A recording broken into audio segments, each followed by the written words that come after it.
The whole first bit of it is just talking about how hot and powerful Gilgamesh is. So Gilgamesh is being a bit of a tyrant. Shamhat is sent out into the wilderness to tame Enkidu, and Shamhat is like, hey, by the way, Gilgamesh has been having, like, visions about you, dreams. We are on to tablet 2. Shamhat has been teaching Enkidu about what it is to, like, be a civilized human. Eat grass, drink water, run with friends. If humans could digest grass, well, that doesn't sound like such a bad life. Pretty sure that I can digest grass. Humans have a really hard time extracting nutrients from roughage like that. It's the same reason that, like, lettuce has very few calories, because the human digestive system is not equipped to extract a lot of nutrients from just, like, leaves. It's way easier to get nutrients from, like, meat or seeds.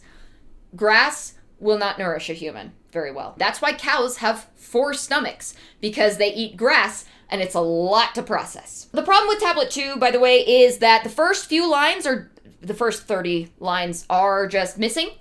Like I said, we have cobbled this story together from a bunch of clay tablets in a bunch of different ancient languages and done our best, but we don't have the next 30 lines. But long story short, Shamhat and Enkidu have been chatting, and Shamhat gets Enkidu dressed. She takes her clothes, she gives him one piece of clothing, and she puts on the rest of her clothes, and they head off into civilization. She takes him to the hut of the shepherds. We don't have the next 30 lines of the poem. It's called a lacuna. Shamhat says to Enkidu, like, hey, let's go to the temple of Ayana. We gotta get you a job.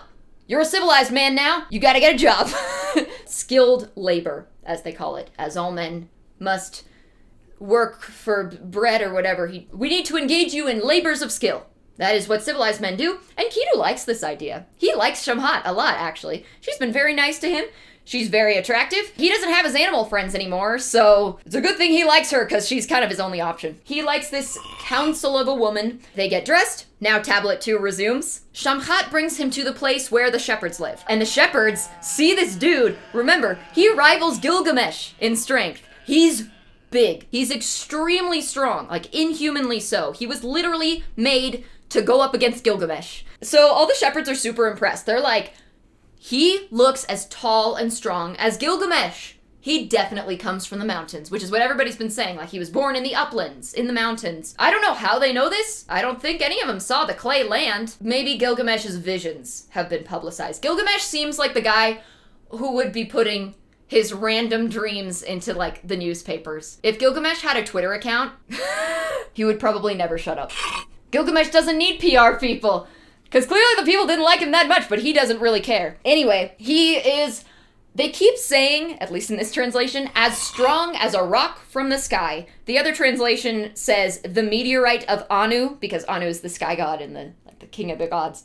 I don't know why the rock from the sky is so strong, but that's what they say. Apparently it's very strong. It's all ancient Mesopotamia, but Babylon is a specific city. Not this city. This takes place in and around Uruk. So the shepherds, being hospitable to their new friend Enkidu, they're like, have some bread and beer, eat with us. Enkidu has never seen human food before. He has been eating grass with the gazelles. He doesn't even know how to use a cup. They put the bread and the beer in front of him, and he's like, Shamhat, what is this? He has no idea. He just stares at it. And Shamhat is like, eat it, drink it. This is the custom of the land. Like, this is what humans do. This is just food. You just eat it. You don't have to eat the grass. Were his teeth green? They do not say. They might have been. If it's funnier to you, I say imagine it that way. Finally, he seems to get it, and he is a big fan. I do not blame him. Grass is not super nourishing. Humans do not have the digestive system to extract a lot of nutrients from grass. Bread is amazing. I'm not a fan of beer, but, you know, I'm pretty sure their palates were different back then, because I've had things like Twinkies. I actually don't even like Twinkies that much, but my point is, they didn't have the hyper-palatable food, so maybe stuff like beer tasted better to them. I don't know. He eats his fill of bread. He has 7 servings of beer, and he's a little drunk. He is having a great time, though. His face, like, is glowing with elation. He's singing songs. He's having a great time. I don't know how he knows any songs. Maybe he's just making gazelle noises. He's having a good time. We love Enkidu. And this is almost the end of his transformation into a civilized man. He completes this transformation by grooming all of his very thick body hair. The George translation says the barber does it. I don't know why the shepherds have a personal barber, but more power to him, I guess. Maybe it's just the dude that shears the sheep and they just call him a barber because, you know, there were no credentials back then. You say, hey, I can probably use a blade to cut hair. I do it on the sheep, and they're like, yeah, okay. And then he anoints his body with scented oils, as is the custom there, and thus he is a civilized man. Clothes make the man, I guess. And thus he becomes, quote, like a warrior. And he picks up his weapon, ready to help out the shepherds. He's like the best intern they've ever had. He basically works as a guard. He works like the night shift. Enkidu can just like chase down wolves and lions and fight them no problem. They can sleep very well, knowing their sheep will be just fine in the morning. Because Enkidu is Superman. Anyway, he's having a great time. He is the best guard they've ever had. The dude, literally, he'll go hand to hand with a lion. Without a second thought. I guess Shamhat just kind of stays around. I don't know if she has temple duties or whatever, but if in the next scene, they're hanging out, you know. Enkidu looks up and he sees a man that he doesn't know. A stranger. This is his first time being civilized and seeing a stranger. And he's like, who's that guy? Shamhat, who's that guy? Why is he here? He's a little anxious. He's never seen a dude before. He only knows Shamhat and the shepherds. And Enkidu's like, who's that? Why is that guy here, Shamhat? Why is he here? And Shamhat goes up to this guy and is like, hey, what are you doing here? Where are you going in such a hurry? Because apparently the guy is in a hurry. And the guy's like, oh, I've been invited to a wedding. I'm catering the wedding feast. He starts monologuing about the wedding customs for exposition and just happens to mention, he's like, yeah, they're gonna have a wedding, they're gonna get married, and then Gilgamesh is going to take the bride's virginity before her husband does. And Enkidu is like, what? Enkidu's actually disgusted by this. He's more than disgusted. He's mad. His face goes pale with anger. I don't know if it's actually pale. I don't usually see paleness associated with anger, but his face changed color, is what both texts say. No, this is not a good thing. For the record, the people do not like it. Even Enkidu, who has barely become a civilized human, is like, okay, that is gross. Enkidu is like, that is disgusting. I hate this guy. Enkidu is like, I am going to go stop him right now. He goes straight into Uruk to stop this from happening. Just like in Enkidu, Gilgamesh's dream, the rock from the sky and the axe, both of which represented Enkidu, all the people were gathering around them and enthralled by this thing. The same thing happens to Enkidu. To be fair, it's not every day a giant, super buff dude covered with hair wanders into your city and is like, I am going to stop the king from doing the thing that he has insisted on doing for the last several years. Everyone's saying the same stuff the shepherds did. They're like, this dude is so buff. I bet he could fight Gilgamesh. I bet he could take him on. He's a little shorter than Gilgamesh, a little stockier. I don't know why they make this many comments about his body. Enkidu probably doesn't care because he hasn't really been in civilization. I think Enkidu is fine with his body image as it is. The people all gather around him. They're like, this must be the man from the mountains. This must be the man who was nursed on animal's milk. Again, I don't know how they know about this. I think maybe the gods just have like some kind of Gossip Girl site where they're like, keep an eye out for this dude that I may or may not have made. The streets are all set up for a celebration. The wedding. Apparently, festivals in Uruk, as they seem to note here, often involve the young men of the city, like the warriors, choosing a champion to try and challenge Gilgamesh and presumably lose. There is no chosen champion for this occasion, because it's just a wedding. But Gilgamesh does indeed have a challenger, because like I said, Enkidu is on the warpath, so to speak. The marriage bed is laid out. Gilgamesh is headed over with the bridal procession, but before he can go into the bridal chamber, Enkidu blocks the doorway. Gilgamesh does not like being stopped from das Recht der ersten Nacht, the prima nocta. He is wanting to, don't make me say it. So they fight! Gilgamesh is like, absolutely not. I don't know who swung first. Probably Gilgamesh, because Enkidu stood in the doorway and was like, and Gilgamesh was just like, or something. It doesn't say specifically. This part of the tablet is damaged. The whole house shakes with the force of their fight. They end up out in the streets, just fighting each other. Very kingly of Gilgamesh to do. Gilgamesh realizes, but Gilgamesh is like, hang on. You're the dude I've been seeing in my visions! And Enkidu takes the opportunity to call him out. Most of the tablet is lost, but basically he's like, it was your destiny to be the king of these people. Why do you treat them like this? You have so much power, and you use it so selfishly. Enkidu is not happy. When the dude who was literally raised by gazelles has better morals than you, Gilgamesh, you need to rethink your actions. Another several lines are missing, but for my Gilgamesh shippers, they kiss and make up. Literally. They kissed each other and formed a friendship. Then Gilgamesh takes him to meet his mother. I don't know, man, it sounds pretty gay to me. But he's like, Mom, I found the friend I've been dreaming about. He brings him to his mom, and he's like, Mom, his strength is as mighty as a rock from the sky, just like my dream said. And he's tall, look. Clearly he's pretty strong if he can take on Gilgamesh in a fight. Most of Ninsun's reply, unfortunately, has been lost to the 6,000 years. As much as we know, she does mention that Enkidu was clearly born in the wild and has no family, which immediately upsets Enkidu. He's listening, he hears this, and he's like, I am alone. I have no family. Gilgamesh has a mom. I don't have a mom. He starts crying. It doesn't necessarily mean that she, disliked Enkidu, but she does mention it. She's like, there's no one to cut his hair. Well, yes, clearly. Maybe he likes his hair like that, Ninsun. Be nice. Gilgamesh goes and takes his hand. He's like, why are you crying? And Enkidu's like, I'm sad. Gilgamesh is like, you know what'll cheer you up? There's this ferocious monster in the forest of cedar called Humbaba. Let's go kill him. That'll be super cool. I bet that'll cheer you up. He didn't say super cool. He said, depending on which translation, in the George translation, which has more words, he's trying to comfort Enkidu, but all he says is let us slay him so his power is no more. So I have editorialized a bit just for the flow of the story. Enkidu is like, I don't think this is a good idea. And Gilgamesh is like, what are you talking about? All my ideas are good. Let's go kill him. It'll be so cool. Enkidu is not on board. He's like, I know who that guy is. I saw him in the forest when I was roaming around with my animal friends, before I joined civilization. Are you crazy?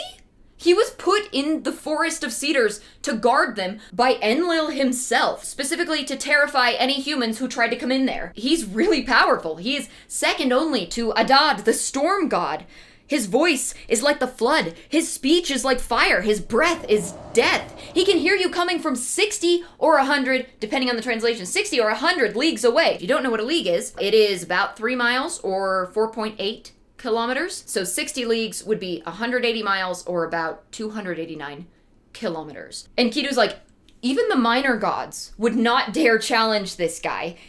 And not only is he going to just smash anyone who tries to go against him, the forest itself will paralyze you with fear if you step in there. If we fight him, we will not win, Gilgamesh. Are you insane? We will die. And Gilgamesh is like, why do you speak like a weakling? Why are you being such a baby about it? Now you're making me sad. Gilgamesh is like, everyone is gonna die sometime. If I die, I'm gonna go down in history as the guy who fought Humbaba. Even if I die doing this, it will establish my legacy forever.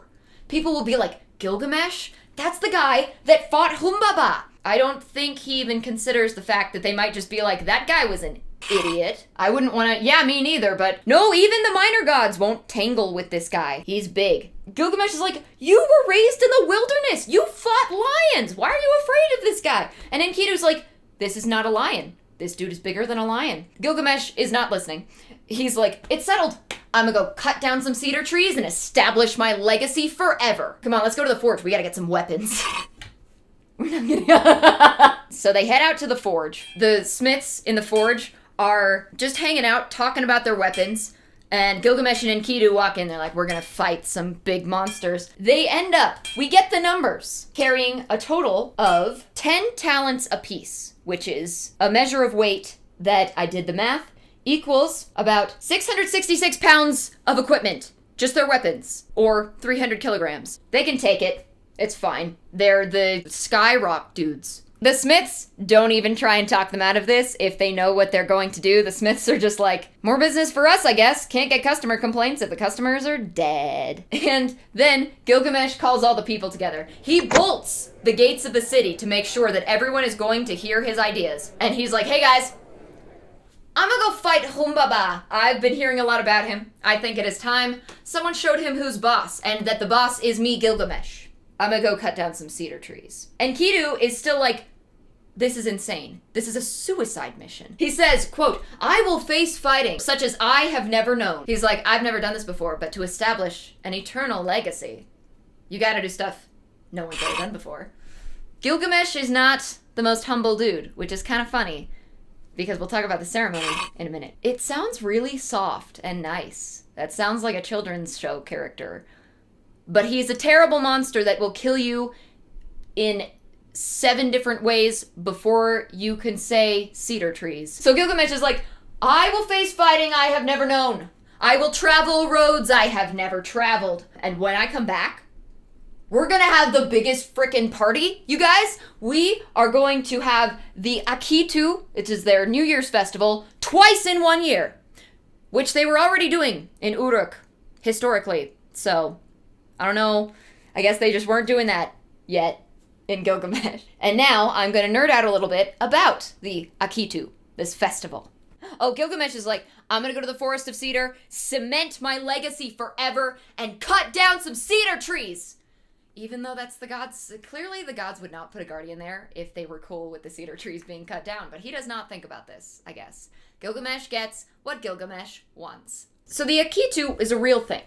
Like I said, in ancient Uruk, they actually did celebrate it twice a year, so I don't know if they just hadn't done that part yet, or if, like, this is a mythological explanation for why they had this, but they already were doing that in Uruk. But it does make sense that he would be like, we're gonna do this festival when I get back, because the king's presence was actually required at the Akitu for a lot of the rituals they would do, because this was a religious thing.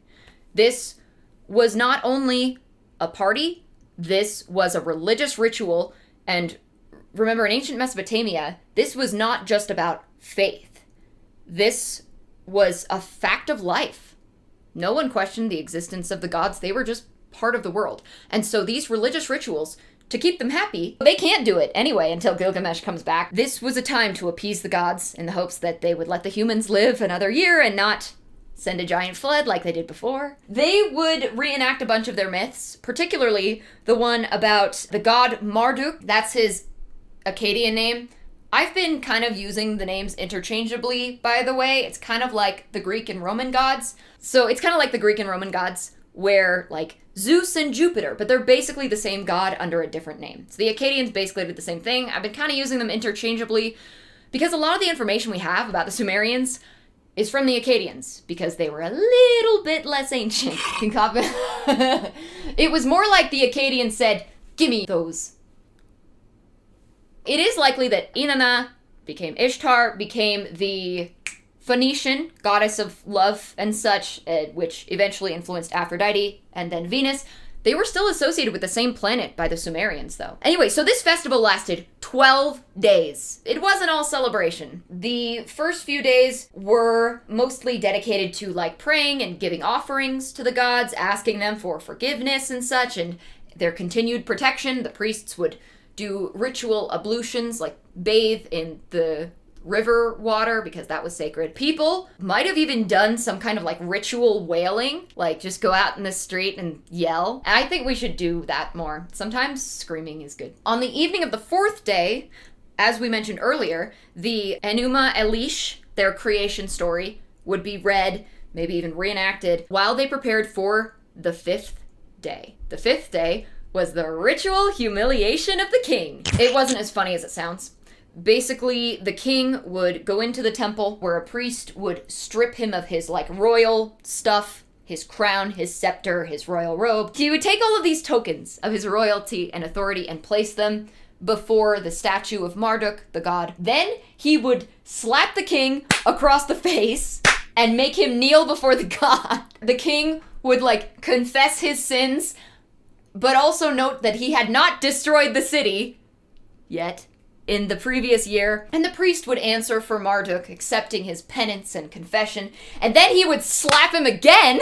Literally part of this ritual was to make the king cry. It was very important that he cry, because it was seen as a sign of true penitence and remorse, and also a good omen for the coming year. He had to cry, whether from actual remorse for his sins or just because the slap really hurt. You know, who's gonna know whether you're just in pain? It had to be open hand, but it was supposed to be as hard as the priest could. The king was like a representative of the people. And so in atoning for sins and confessing, the whole community was cleansed, basically. He was a representative of everybody, but especially himself, because this was also a renewal of his commitment to his people and to his, like, office as their ruler and protector. This twice a year. He's like, when I get back, you guys can slap me across the face so many times. But this was 5 days into the celebration. It wasn't the celebration part yet, really. Anyway, and then he got all of his, like, royal stuff back. It was just this one humiliation, and then they would party. It also parallels a couple of those myths where, like, Marduk went to fight Tiamat. Tiamat is a legit figure in Sumerian mythology. It's not just from D&D. It throws me off every time, yes. This parallels not only Marduk's descent to fight Tiamat, but also Inanna's descent into the underworld, and Dumuzi, and all of that stuff. And around day 6, all of the statues of the gods would be assembled in the temple, and the king would lead a ceremony where he would, like, place each deity in the right spot while carrying a shining staff or a wand, something shiny. This represented the scene in the Enuma Elish, where all of the gods, when Marduk, the youngest, was like, I'll do it, I will go fight Tiamat, like Frodo in the Fellowship of the Ring. I will take the ring to Mordor. Someone had to, yeah. So all the gods were like, great, glad it's not us. And they gave him a bunch of power and weapons. And this is the first determination of destiny. There are 2 over the course of the festival. The determination of destiny meaning, like, they would be on the lookout for omens about the new year, and doing it right would also help please the gods and leave them so that they would stay alive throughout the year. While this ceremony was going on, the city was quiet, because otherwise evil spirits might do stuff, evil influences. And then on day 7 or 8 is when the king would symbolically renew his dedication to serving the gods. There would be like a big procession through the city to the house of the New Year's feast. They're finally getting some celebration. This was important not only because, like, the feast is fun, but it also represented Marduk's victory over the forces of chaos. And so this procession would be watched very carefully, because anything that happened during it could be an omen of the year to come. This is also the part of the festival where the Hieros Gamos, or sacred marriage, would take place. A reenactment of, well, sources vary, either the marriage of Inanna and Dumuzi, or a symbolic marriage between Inanna, who was the patron goddess of Uruk, and the king of Uruk, like their commitment to Uruk. Uruk didn't really sound like a word before, but it's starting to sound even less like a word. A high priestess would stand in, represent Inanna and the king. They would go through this, like, ritual marriage reenactment ceremony. Some believe the marriage was then consummated. I think I've mentioned that legend. Modern scholars have questioned this. Yeah, it's questionable, but this is the ceremony that Shamhat might have taken part in. The next day after that was the second determination of destiny, and, like, the last part where people would be watching for these omens of the new year. It was also a reaffirmation of the inescapable connection between humans and gods, because they believed that the gods had created humans to do their work for them, because they couldn't do it all by themselves. They needed to keep the cosmos in order, and even with all of their power, that's a lot of work. So they need a lot of humans. This connection helps keep the humans alive, and so they wanted to celebrate this connection and reaffirm their commitment to helping out the gods and celebrate the creation that they lived on as they carry out their gods-given work. And this festival is actually still celebrated in some parts of the world. Maybe not with the same religious belief, but it is the oldest New Year's celebration. Most cultures have some kind of New Year's celebration symbolizing like rebirth and new beginnings. I also just was thinking about how many myths there are about gods that descended or died somehow and then came back, like Osiris, Inanna, Dumuzi, and Marduk. For these dudes, Satyavan in the Mahabharata, Odin kind of did it in Norse myth, Jesus in Christianity. I'm not saying Jesus is just a myth, I'm just saying he is a deity of a religion, and at some point, he died and came back. All these parallels in mythology, it's really interesting. I am not saying that about the others either. I know that some people here are Christian. I don't know if anyone is currently a devotee of the Norse gods or anything, so I'm also not saying that. Enkidu! While Gilgamesh is like, I'm gonna do this stuff, Enkidu turns to Uruk's elders and is like, he's crazy. He's crazy, right? Humbaba is a terrible monster. His breath is death, his voice is fire, you know the drill. He is second only to Adad. He was put in the cedar forest by Enlil to guard the cedar trees so that people couldn't do exactly what Gilgamesh is about to do. And the elders are like, yeah. He's like, you guys gotta stop him. He won't listen to me. And the elders are like, yeah, man, I think he might have bitten off more than he can chew this time. So they stand up and they're like, hey, Gilgamesh, we love your enthusiasm, your majesty. With all due respect, this is a really, really bad idea. You don't know what you're getting into. You don't know what you're talking about. Humbaba's voice is like the flood. His speech, and Gilgamesh is like, yeah, okay, I know. Second only to Adad, placed in the cedar forest by Enlil. Enkidu already told me. What's your point? The elders are like, this is a bad idea. And Gilgamesh is like, are you guys trying to scare me? Because it's not working. You forgot one very important thing. I do what I want! Not to worry. I have a permit. This just says I can do what I want. He's the king. He can write his own permit. The rest of the tablet is lost. But basically Gilgamesh is like, I don't care. I'm gonna do it anyway. That's literally yes. That sign can't stop me because I can't read. Gilgamesh does not care. He has decided already. No one can stop him. Everyone else is like, this is a bad idea. Gilgamesh is like, what are you talking about? All my ideas are good. So that is the end of tablet 2. The rest of the tablet is lost. The rest of it just, I guess, got broken off. I don't even know actually if they set off now. They have a lot of preparations to make. He's already announced it to the people. I think that's just Gilgamesh's favorite part, is telling all the people all the cool stuff he's gonna do. Thank you guys so much. I hope you have a wonderful day or night, whatever time it is for you. Stay safe, and I will see you soon.